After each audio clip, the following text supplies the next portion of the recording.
Hoy vamos a ver el fin de la carrera armamentista.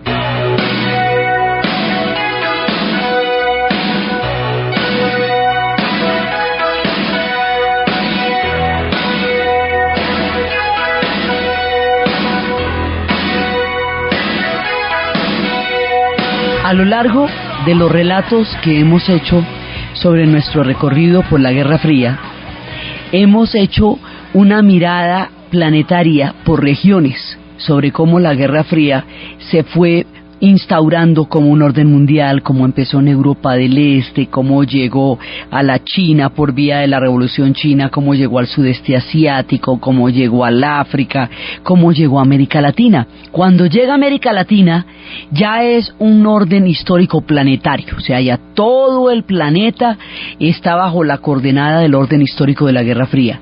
Como fue tan grande, abarcó tantos terrenos y duró tanto tiempo, entonces parece fragmentaria, parece inconexa una con otra, pero era parte de un bloque histórico concreto. Esta Guerra Fría que hemos estado montando capítulo a capítulo, pedazo a pedazo, bloque a bloque, continente a continente, la vamos a desmontar. Así como la montamos, la vamos a destorcer también. Esta destorcida, o sea, este final de la Guerra Fría, va a aparecer de un momento a otro, o sea, un día la Unión Soviética se va a disolver, se desintegrará delante de nuestros ojos, sin que nadie pueda imaginarse ni por qué tan rápido, ni qué cosas habían sucedido para que se desmoronara, para que implotara como un castillo de arena, se cayera un día un orden que juraba ser eterno y que había durado la segunda mitad del siglo XX. Pues son una serie de factores los que van a llevar a la caída de la Unión Soviética, y la caída de la Unión Soviética va a determinar el fin de la Guerra Fría, porque es un orden histórico basado en la bipolaridad entre los Estados Unidos y la Unión Soviética. Así que si cae la Unión Soviética, pues si acaba el orden histórico, porque los Estados Unidos queda ahí por W, o sea, ahí no hay con quién, desaparece el otro. Entonces nosotros vamos a mirar cada uno de esos factores. Retrospectivamente podemos saber cuáles fueron, pero en el momento en que eso se cayó fue la sorpresa más impresionante que se haya llevado el mundo en la era moderna, que se hubiera desintegrado un orden de la solidez y de la solemnidad que en un momento dado llegó a tener la Unión Soviética.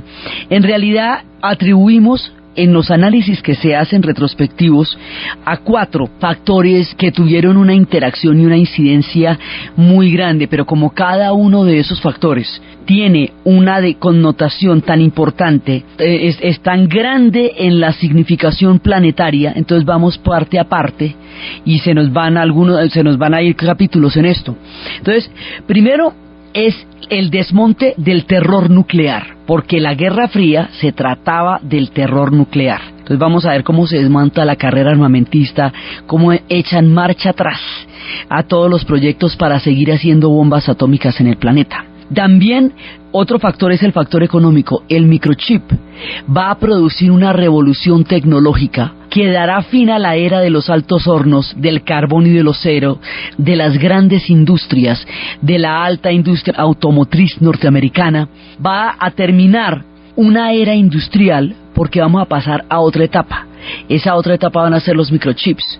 Esa revolución tecnológica, con sus profundas implicaciones, no va a poder ser absorbida por la Unión Soviética, porque la economía central planificada no puede absorber un cambio repentino y de esa manera cambiar de rumbo de un momento a otro, y esto la va a llevar a una situación de crisis económica que no va a poder solucionar. Y la otra es la entrada de los rusos a Afganistán, que nosotros habíamos visto que es el comienzo del fin, a pesar de que son 20.000 los rusos que mueren contra 1 millón de afganos. Esos 20.000 rusos erosionan y destruyen las bases del ejército soviético por los horrores que pasaron en esas tierras y por la sin salida en la que se fueron metiendo.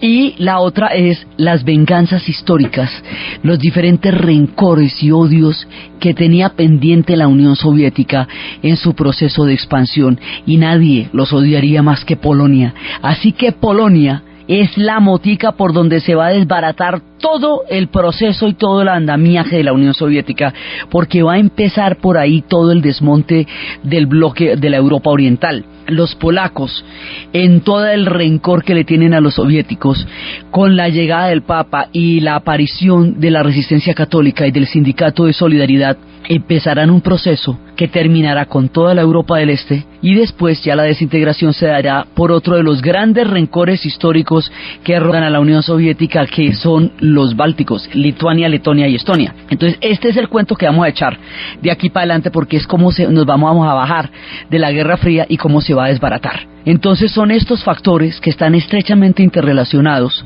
y que juntos van a llevar a un proceso que dará fin a la Unión Soviética, y habrá un personaje que será aquel que lidere los tiempos de las transformaciones. Ese personaje va a ser Mikhail Gorbachev. Entonces vamos a proceder a contar este cuento que les estamos anunciando, y vamos a empezar por el terror nuclear. Vamos a empezar por ver qué es lo que pasa cuando los halcones, cuando Reagan llega al poder. Hayamos visto la vez pasada cómo se va a desprestigiar terriblemente Carter por motivos que en últimas no eran directamente su culpa, que es la invasión de los rusos a Afganistán, y por el otro lado la crisis de los rehenes en Irán. Estas situaciones van a dar la idea de una política blandengue, de un dirigente que no hace valer en Estados Unidos el papel que los Estados Unidos debe tener como potencia, que le facilitó las cosas a los rusos con la política de distensión, de derechos humanos. Entonces que van a votar por un halcón durísimo, van a votar por un vaquero, un tipo vaquero del cine, un actor del cine que represente el arquetipo del americano duro, del John Wayne del paseo, un personaje que ellos consideren que encarna la fortaleza, que ellos creen que es su destino histórico. En la época de Carter tenían un letrero que decían: soy norteamericano, patéame. Entonces ahora votan masivamente por Reagan, y Reagan entrará en una época completamente diferente a esta era de Carter.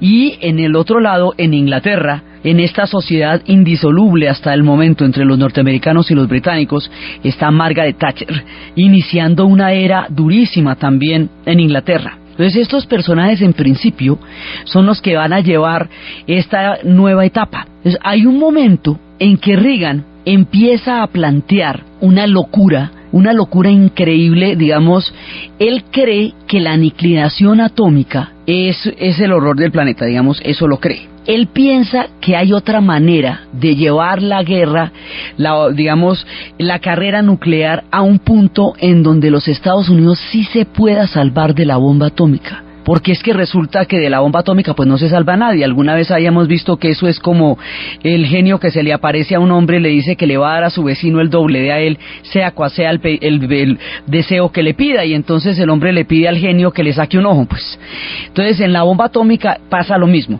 No es que usted se pueda salvar de la bomba atómica, es que una vez que se la manden, usted aún después de muerto puede contestarle al otro con tal cantidad de fuerza que lo va a aniquilar también a posteriori. O sea, usted ya achicharrado puede achicharrar al otro. Esta es la locura de la bomba atómica desde el principio, desde cuando en la conferencia de Potsdam y más adelante en 1949 Rusia tiene acceso a la bomba atómica, y de ahí en adelante todo el andamiaje de la Guerra Fría se va a montar sobre el terror nuclear. Se va a llamar una Guerra Fría porque va a ser una guerra de amenazas y una guerra de espías, y no una guerra caliente, porque no es una confrontación directa entre potencias. Eso es, digamos, por eso vamos a empezar a desmontarla por ahí, porque ese es el andamiaje más grandote que tiene, el más global de todos. Entonces vamos a empezar a desarmar por ahí, pues es el panel más grande que tiene la Guerra Fría. Entonces a Reagan se le ocurre la brillante idea de crear un escudo, pensar en un escudo defensivo, un escudo que pudiera proteger a los Estados Unidos de un ataque nuclear, un escudo que pueda detener los cohetes, los misiles atómicos, y que los misiles no entren en los Estados Unidos. Un escudo que por su carácter espacial, porque es en el espacio, no es en la Tierra sino en el espacio, por la era en la que se está dando, que son las eras, digamos, ya empiezan a ser las eras computarizadas, por las características espaciales y futuristas que va a tener este proyecto, que en ese momento es tecnológicamente posible, que cueste la alimentación del planeta entero, Por 20 años eso era otra cosa, pero era tecnológicamente posible. Y este megaproyecto absolutamente impresionante y tremendo se va a llamar, en honor a la película, La Guerra de las Galaxias.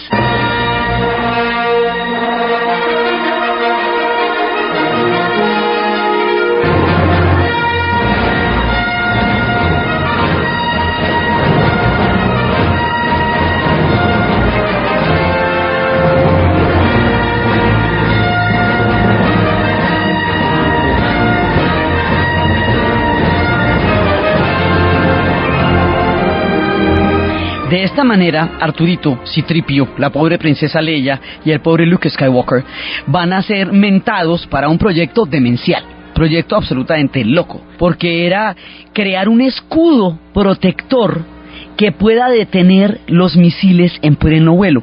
Este proyecto, por ejemplo, a los ingleses no les hacía ninguna gracia, porque a ellos no solamente no los protegía porque quedan demasiado lejos de los Estados Unidos al océano Atlántico de distancia, sino que los ponía a merced de cualquier revancha que la Unión Soviética pudiera tener en un momento dado. Era un proyecto que a Reagan le parecía la solución para proteger a los Estados Unidos de un ataque nuclear ruso. Este escudo, este proyecto, le va a dar a los soviéticos una paranoia, la cosa más impresionante, porque van a pensar, en el momento en que Reagan lo haga, entonces sí nos puede atacar. Porque, claro, ahí sí le queda facilísimo, porque sabiendo que se puede proteger él, pues nos puede cascar a nosotros sin problema, y seguramente lo va a hacer. Y hay un momento en que las tensiones se van a exacerbar de manera impresionante, y la Guerra Fría vuelve y se reactiva, y otra vez la espada de Damocles, y otra vez el miedo, y otra vez la paranoia, y otra vez los soviéticos creyendo que es que los van a atacar los norteamericanos, y los norteamericanos sintiendo que los soviéticos están rearmándose.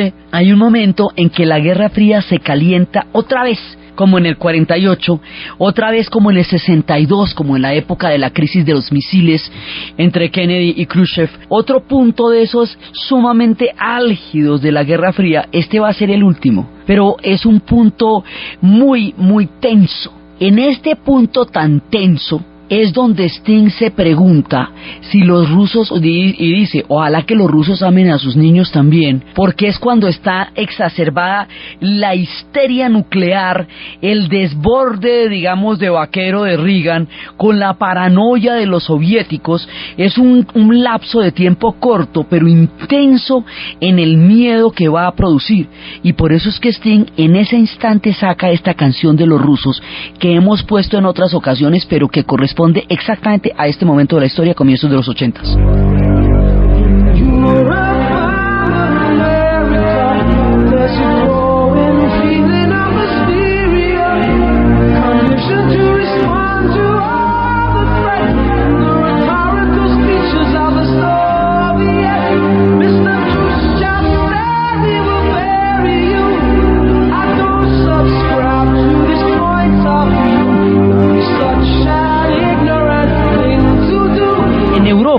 Y en América hay un creciente sentido de histeria, una condición y una disponibilidad para responder a todas las amenazas de los soviets. Y dice, entonces, empieza con las declaraciones. Mr. Khrushchev dice que los vamos a enterrar, yo no estoy de acuerdo con ese punto de vista. Mr. Reagan dice que los vamos a proteger, yo tampoco estoy de acuerdo con ese punto de vista.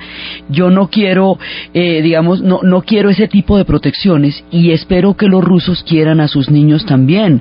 Después pregunta cómo vamos a hacer, cómo voy a poder salvar a mi pequeño hijo del juguete mortal de Oppenheimer, y dice que no hay un monopolio del sentido común, que no está ni en un lado ni en el otro, y que él espera que los rusos también amen a sus niños. Dice, nosotros compartimos la misma biología, independientemente de cuál sea nuestra ideología. Créanme cuando les decimos que ojalá los rusos también quieran a sus niños. Esto es, digamos, un reflejo de lo que en ese momento el grupo Police, con su cantante y compositor Sting, está mostrando de cómo esto llega a ser una histeria y una paranoia y una cosa, pues otra vez, que entonces los soviéticos que es que los van a atacar, y los gringos que hay que hacer el escudo, y los ingleses y todo, y otra vez vuelven y se ponen montadorcísimos todos al mismo tiempo, y mientras tanto Pink Floyd se preguntaba si era que iban a botar la bomba, como cada ratico amenazaban con eso. De todas maneras,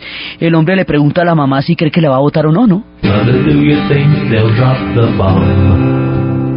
Pues no sabe uno.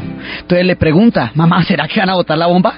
Porque están montándola con eso desde el momento en que la produjeron, desde Hiroshima y Nagasaki, desde la conferencia de Potsdam, que es cuando le llega a Truman el mensaje de que el bebé ha nacido bien, o sea que la bomba atómica, el experimento que se había hecho en ese momento en el Álamo había tenido éxito, y luego se hace los estallidos de Hiroshima y Nagasaki. Desde ese momento, y cuando la Unión Soviética posee la bomba en el 49, todo el tiempo de la Guerra Fría va a ser el cataclismo de Damocles, como llamaría García Márquez en un texto absolutamente bello, a lo que era una reflexión sobre la demencia del poder nuclear y de la bomba atómica. Entonces, de entrada, esto es una guerra que nadie ganaría si se llegara a librar en esos términos. Por eso Einstein decía, si la tercera guerra mundial es atómica, la cuarta sería palos, porque no quedarían sino par simios con par palos para cascarse.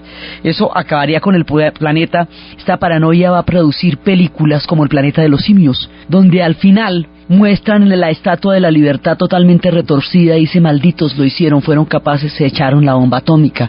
Hay todo un terror nuclear que se ha alimentado a lo largo de todos estos años, que se han convertido en misiles, que se han convertido en submarinos, cantidades de submarinos nucleares, con un montón de películas donde Jim Hackman, desesperado por no encontrar comunicación, pensaba que ya había desaparecido América y mandaban botar los misiles. Una cantidad de historias, refugios antiaéreos recubiertos de plomo donde sobrevivirían las cucarachas en el mejor de los casos, negocios, el miedo como negocio, la paranoia como geopolítica, el terror como una manera de justificar la existencia de los estados. Este cuento es viejo y nunca suficientemente gastado y nunca suficientemente contado. Eso, digamos, cada ratico reviven los terrores que desde la época del demonio en Edad Media, pasando por la energía nuclear en la era de la Guerra Fría, hasta los tiempos de hoy, es un elemento recurrente en la cultura para manejar la mente de las personas a través del terror. Entonces, esto estaba, digamos, álgido así, y en la Unión Soviética había una serie de momias. Primero estaba Brezhnev, con esas cejas que es el único signo vital que se le recuerda, 17 años en el poder, y al final ya estaba totalmente entumecido, ese hombre ya no podía hablar, estaba completamente conservado en formol. Entonces el conservado en formol comete el acto biológico de morirse, en algún momento pues ya tocaba. Lo sucede un tipo 6 meses menor, que es Andropov, que también está, mejor dicho, ya está de embalsamar. Y luego lo sucede, y que va a pasar mucho tiempo enfermo, y luego lo sucede Chernenko, que está peor que todos. Ese era el débil. Entonces, ese tipo estuvo 59 días seguidos en la cama, no se podía caminar, no se podía andar. Entonces, la Unión Soviética empieza a tener una crisis de dirigentes. Y va a pasar como en las carreras de Fórmula 1, cuando se estrellan los 3 primeros pilotos y el cuarto, que nadie se imaginaba, es el que llega al podio. Entonces aquí se mueren, entre cada uno de ellos, como cada uno de ellos era 6 meses menor y todos tenían como 90 y pico, pues se mueren en año y medio, 1, 2, 3, y sube un tipo vigoroso, moderno, capaz de crear los grandes cambios, con una mentalidad distinta, alejado del espíritu burocrático que había paralizado el mundo de los soviets durante los últimos años. Va a subir uno de los personajes más importantes en el final del siglo XX, uno de los personajes más incidentes, que tiene más determinación en el curso que tomarían los acontecimientos y que sería en últimas el que haría posible el fin de la Guerra Fría, Mikhail Gorbachev. Entonces ya con Gorbachev, 54 años, energía pujante, mentalidad de cambio, aquí empiezan a producirse las transformaciones. Gorbachev sí quiere empezar a distensionar la Guerra Fría. Gorbachev empieza a darse cuenta que la Unión Soviética tiene problemas muy graves y que hay que empezar a moderar la carrera armamentista. Reagan quiere acabar, Reagan no quería echarle la bomba atómica a los soviéticos. Él quería crear su escudo de protección para trasladar la guerra atómica a un plano diferente, que fuera el plano del escudo. Le decían que estaba loco como las arañas, primero porque con un solo cohete que no detenga, un escudo de esos pudiera detener, diga usted, el 70% de los cohetes, pero es que con el 30% que entren, con ese poder atómico, pues destruyen el planeta. Con 2 o 3 que entren, ¿qué importa cuántos detengan? Si con 2 o 3 que entren acaban con el planeta. Entonces le decían, mire, eso no es seguro. Segundo, llevar la Guerra Fría al espacio, convertir la biosfera en un campo magnético de esta naturaleza, es contaminar a niveles increíbles el ya muy contaminado planeta. Por eso era que le decían que ese proyecto era demencial, y el costo de eso ni les pinto. Entonces empieza, ya con la llegada de Gorbachov, el clima político cambia, y el clima político empieza a llevar a un acercamiento. Primero, Reagan no le cree, pero la que le va a creer es la más curiosa de todas, es Margaret Thatcher. La Thatcher sí le va a creer a Gorbachov, y la Thatcher va a ser de puente, y va a hablar con él y le va a decir a Reagan, sí, con este tipo sí se puede negociar. Este tipo, está hablando en serio. El aval de Margaret Thatcher, que todo esto es muy paradójico, porque precisamente son los más halcones. En Inglaterra está esta mujer que va a ser una mujer que va a desbaratar todo el estado benefactor en Inglaterra, que va a sepultar a los mineros con las huelgas del carbón y del acero. Hay otro elemento que subyace a todo el poder nuclear que está en juego, y es la revolución tecnológica del microchip. Esto va a estar profundamente interrelacionado lo uno con lo otro. Va a estar relacionado de la siguiente manera. Es que resulta que el microchip deja atrás los altos hornos, la industria automotriz, el tiempo del carbón y del acero. Y esto tiene repercusiones diferentes en cada sociedad. En la Gran Bretaña implica el cierre de las minas de carbón y de acero de Escocia, es decir, la desaparición de la cultura escocesa de los mineros, que es un antecedente histórico fundamental. Los escoceses consideran que Inglaterra los ha intentado desbaratar como país cada vez que ha podido, pero que en esa ocasión quiso írseles con todo, o sea, destruir a Escocia al cerrar las minas de carbón y de acero, huelgas de un año, las más duras. Norte de Inglaterra y Escocia, las películas como Billy Elliot se desarrollan en ese momento, en el cierre de las minas de carbón. Esto arrasó con el estado benefactor, se desmontaron los subsidios y se cerraron las minas, así que esta gente quedó en una situación insostenible, porque ahora se desplazó el puntal de la tecnología, ya no está en el carbón y en el acero, sino que está en el microchip. En Estados Unidos, esa misma revolución tecnológica va a producir un desempleo impresionante, porque las macroindustrias, que eran la industria automotriz, la General Motors, todas las grandes ensambladoras empiezan a cerrar, empiezan a despedir trabajadores, porque la industria del microchip absorbe muy poca gente, genera un desempleo gigantesco. Los altos hornos y todas esas industrias consumen un montón de mano de obra, pero cuando esa mano de obra ya no se necesita, ¿eso qué quiere decir? Desempleo a la lata. Y el desempleo a la lata significa que donde se cierre una concesionaria de la General Motors en Flint, Michigan, de ahí salen esas historias desgarradoras de Michael Moore, que cuenta cómo se volvió un chatarrerío y un basurero, lo que otrora había sido el sustento del modo de vida americano. En esas películas como Full Monty, se ve como en Escocia eran fábricas abandonadas donde hacían el striptease para sobrevivir, fábricas que otrora hicieron del pueblo una industria floreciente y un generador de empleo. Esto golpea mucho la sociedad y a los trabajadores. Entonces, en cada uno de ellos, esto va a tener unas repercusiones impresionantes.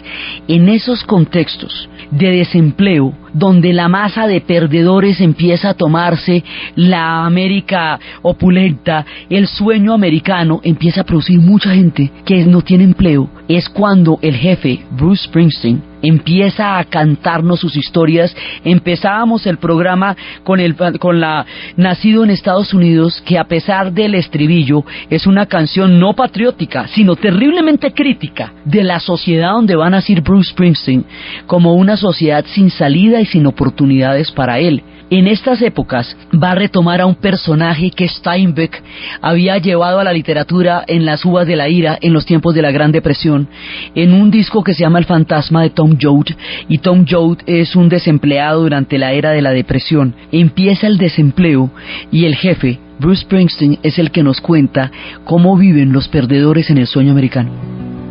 Men walking along the railroad tracks, going someplace and there's no going back. Highway patrol choppers coming up over the ridge. Hot soup on a campfire in the bridge. Shelter line stretching round the corner.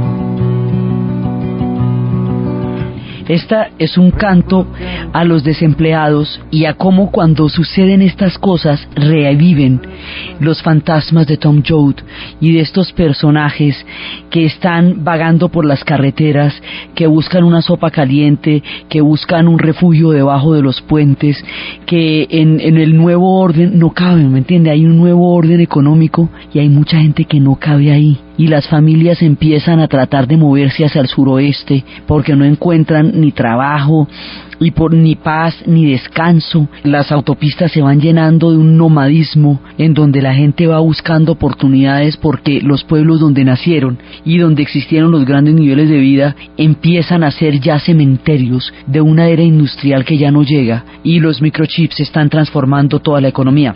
Si por allá llueve, por acá no escampa. En este momento, si a Inglaterra le cuesta lo que le va a costar, y a Escocia prácticamente la desaparece como nación, tanto que los hijos de estos escoceses van a ser los junkies de Trainspotting, los chicos que ya ni siquiera nacen con una lucha que librar, sino sobre el fracaso de un sueño perdido, que fue el sueño de sus padres, los mineros del carbón y del acero. En Estados Unidos, imagínense, al cerrar una ensambladora como la General Motors en Flint, Michigan, pues el pueblo se acabó el pueblo después de eso. Entonces, si bien pasa esto en industrias capaces de tanta innovación y de todas maneras tan económicamente fuertes como la norteamericana en primera instancia y la británica no tan fuerte como la gringa, pero defendiéndose bastante, imagínese en la Unión Soviética, que no puede de ninguna manera ni siquiera asimilar el cambio. Entonces, en la Unión Soviética esto se va a volver de una gravedad extrema,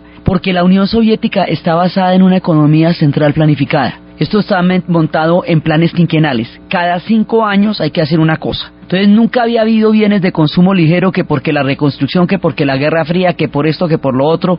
Los niveles de vida empiezan a bajar. Durante mucho tiempo la ideología había mantenido viva la fe, pero no, tampoco de ideología se puede comer 30 años, digamos. Hay un momento en que usted el dogma ya no le sabía sopa, porque ¿qué hacemos? Entonces empieza la crisis de la Unión Soviética, va a ser tan dura que baja incluso la media del nivel del tiempo de vida de los soviéticos. Empieza a haber desabastecimiento, empieza a haber muy pobre comida. Ellos tienen un problema agrícola gigantesco desde la colectivización forzosa de Stalin, lo cual hace que la agricultura no sea suficiente para alimentar al pueblo soviético. Y si además la economía no da, al no poderse adaptar al microchip, porque no pueden cambiar el sistema económico de un día para otro, porque no pueden innovar, porque tienen un sistema económico paquidérmico y centralizado, donde las cosas van desde Moscú hasta Vladivostok o hasta Irkutsk. Para preguntar cualquier cosita, que me manden un repuesto, pues de aquí a que llegue ya no se necesita, porque ya ni existe el aparato. Entonces la Unión Soviética se va quedando atrás, y en el momento en que se quede atrás, ya el imperio empieza a hacérsele insostenible. La ley de los imperios y de las potencias es que cuando se expanden demasiado, se meten en muchas guerras y en muchos asuntos, pues empiezan a quebrar, pues ya no aguantan. Eso es una ley de los imperios. Entonces, cuando los soviéticos ya empiezan a tener un imperio demasiado grande, ya no lo pueden mantener y empiezan a agotarse económicamente. Entonces, cuando se van a agotar económicamente, ¿qué es lo que hace Mikhail Gorbachev? Ponerle la cara al problema económico de la URSS, ponerle la cara y decir: no podemos seguir ignorando esto. que fue lo que habían hecho los 3 momias anteriores. Digo, yo tengo que ponerle la cara a esto, y cuando la cosa se pone en el momento álgido de la carrera armamentista, van a haber 3 cumbres. Pero va a haber un momento en que Gorbachov va a tener que escoger: o nos metemos en la de modernizar todos los cohetes y en la de darle, digamos, la medida a la creciente, a la gran producción que tienen los norteamericanos, y respondemos a las amenazas del escudo y seguimos con todo eso, o nos bajamos de la carrera armamentista. O sea, hay como, ¿seguimos o paramos? Entonces, seguimos quiere decir que doblamos los esfuerzos, hacemos cohetes más terribles, más lejanos, más poderosos y más miedosos, o dejamos eso así y decimos, y nos dedicamos a gastar la plata que nos gastamos en cohetes, en sacar adelante esta situación insostenible, pues que la vida se le fue volviendo a los soviéticos verdaderamente imposible. Entonces Gorbachov dijo, a mí no me da el cuero, yo no tengo con qué sostener la caña de una carrera armamentista, voy a empezar las aproximaciones. Entonces es este factor económico, la revolución tecnológica del microchip, la que altera tan profundamente todas las sociedades de las que estamos hablando, que a la Unión Soviética la lleva a pensar muy seriamente en bajarle a la carrera armamentista y en empezar a propiciar los diálogos con Reagan para empezar a bajar el ritmo de toda esta demencia que había sido la carrera armamentista.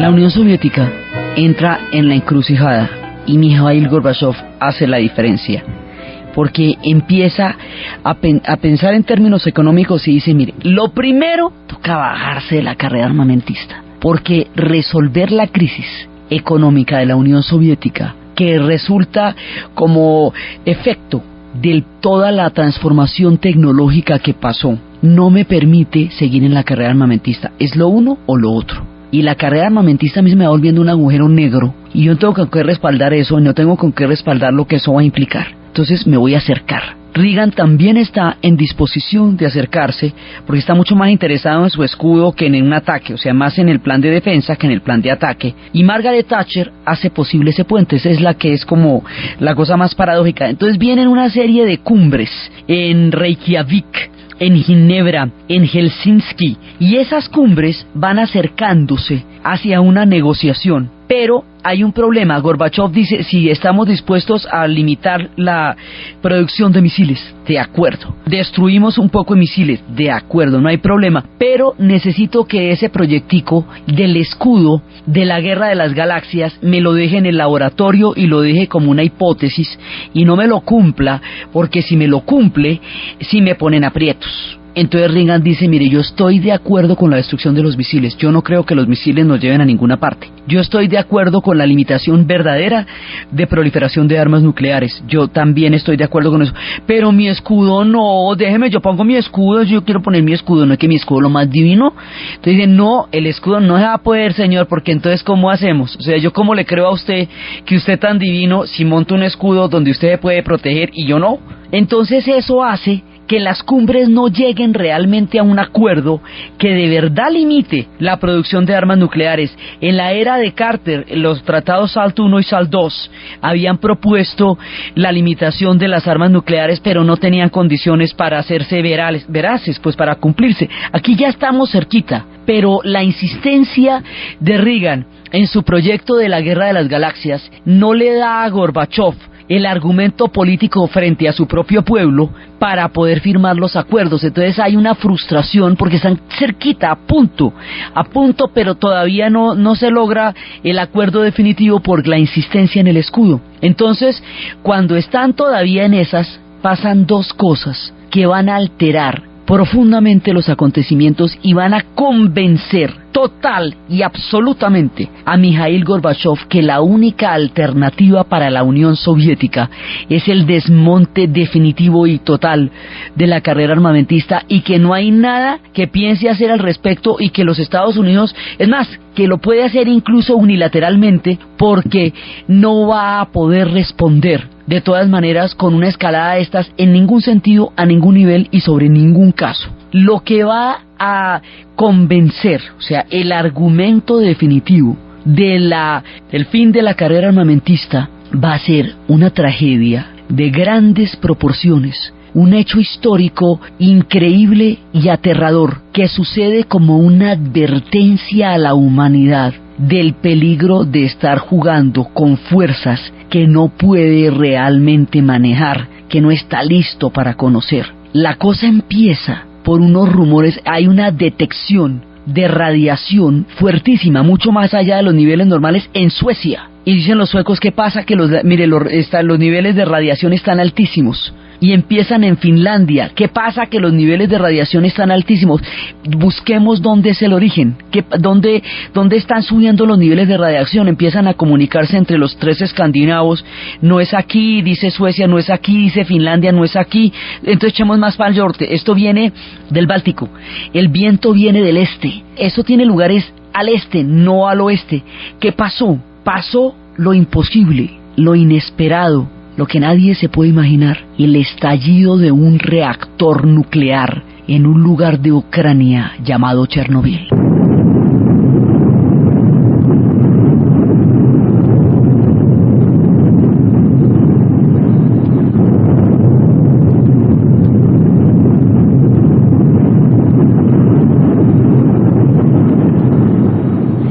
El agua que mantiene la temperatura del reactor se evaporó, y al evaporarse el agua, estalló el reactor y empezó a liberar una cantidad inmensa de una reacción de cadena, una cantidad inmensa de energía atómica. Haga de cuenta como si hubiera estallado una bomba. Estalló fue el reactor, y esto es un uso pacífico de la energía nuclear.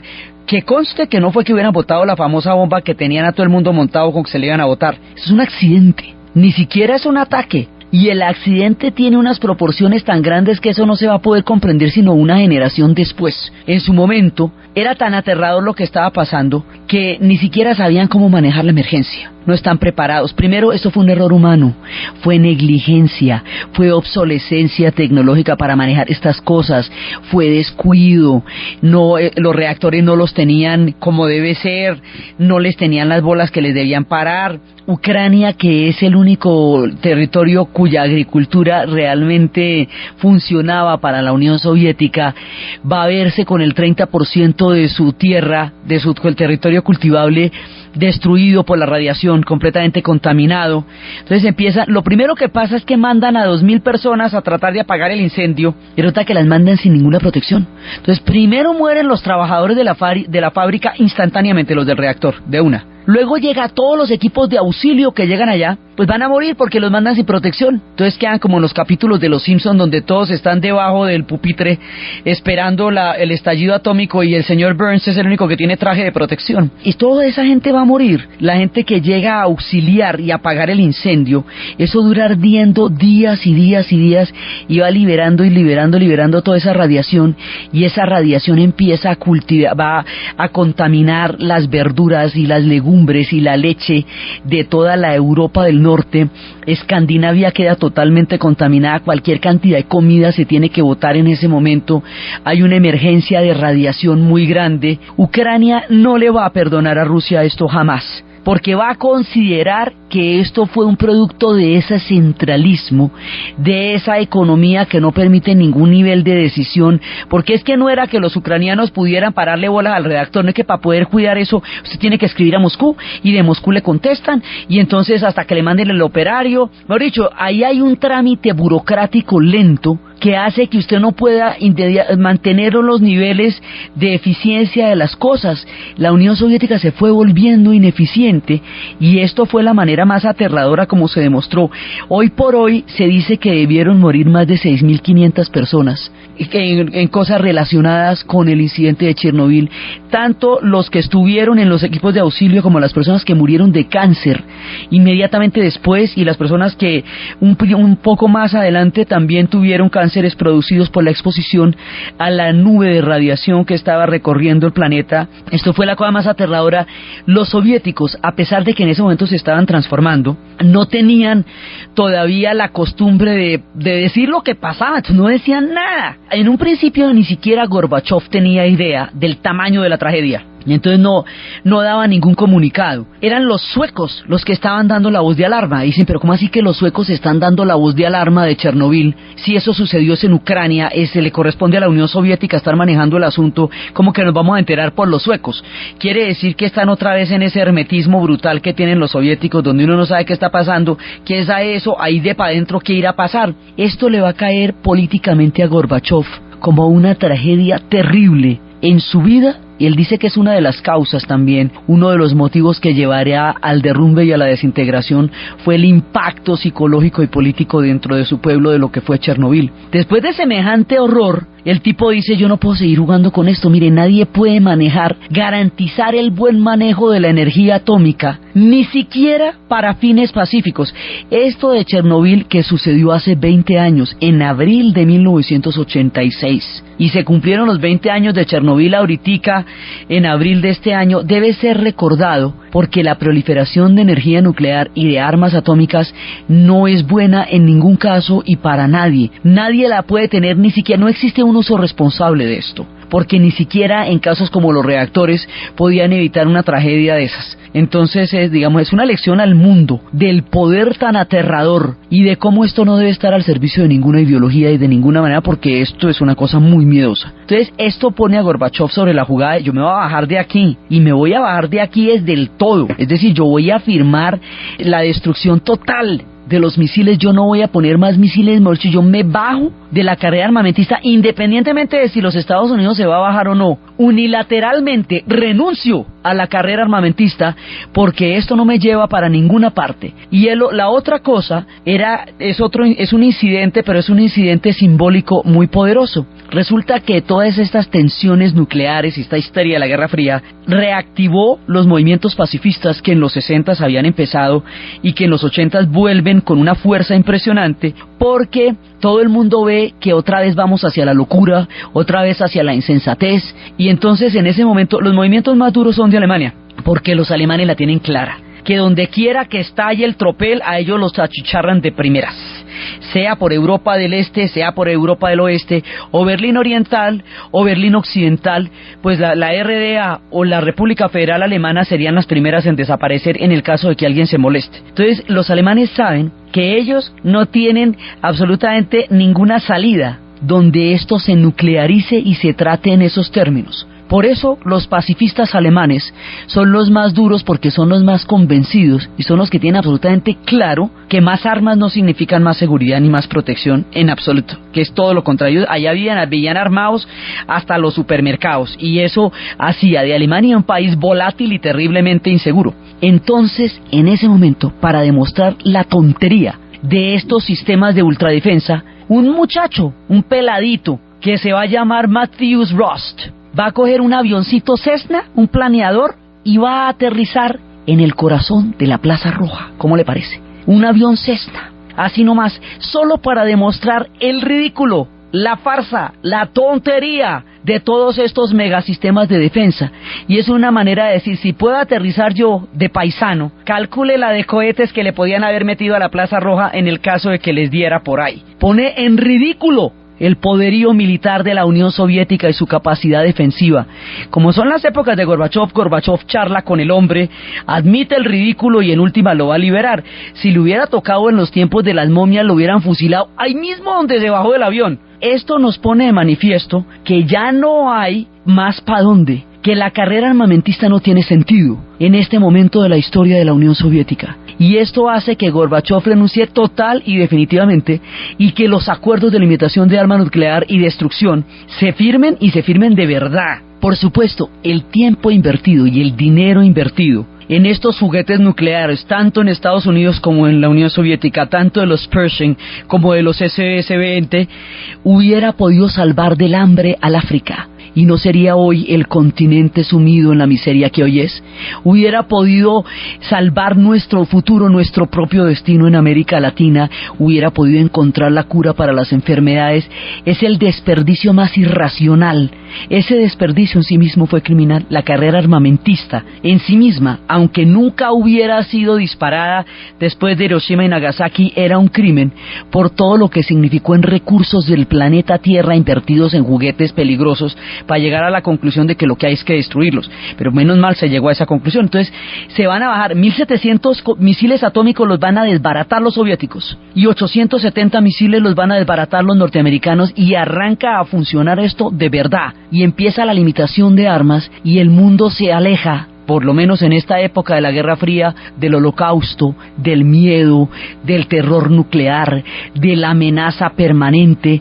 Desde los niños que nacieron después de Hiroshima hasta esta época, por fin hay un día en que el cielo se aclara y dicen: no vamos a destruir, no vamos a echar la bomba. Todo el espionaje se trataba de saber dónde estaban los misiles, qué alcance tenían y qué poder tenían de destrucción. Cuando se bajan de la carrera armamentista, pues se va a desbaratar la Guerra Fría, porque la Guerra Fría se trataba de eso. Los espías más adelante van a vender sus vidas a Hollywood en forma de miniseries, porque ya no necesitan nada más. Y una vez que se bajen de la carrera armamentista, entonces los pueblos de Europa del Este van a empezar a decir: así, entonces yo también me puedo ir bajando de aquí, porque ya no va a haber quien me sujete, el miedo ya no me va a mantener atado al destino de la Unión Soviética, y la crisis económica que se reproduce en cada uno de los países de Europa del Este los va a llevar a buscar sus propias salidas, y el más bravo y el más herido por este régimen histórico era Polonia. Por eso, por Polonia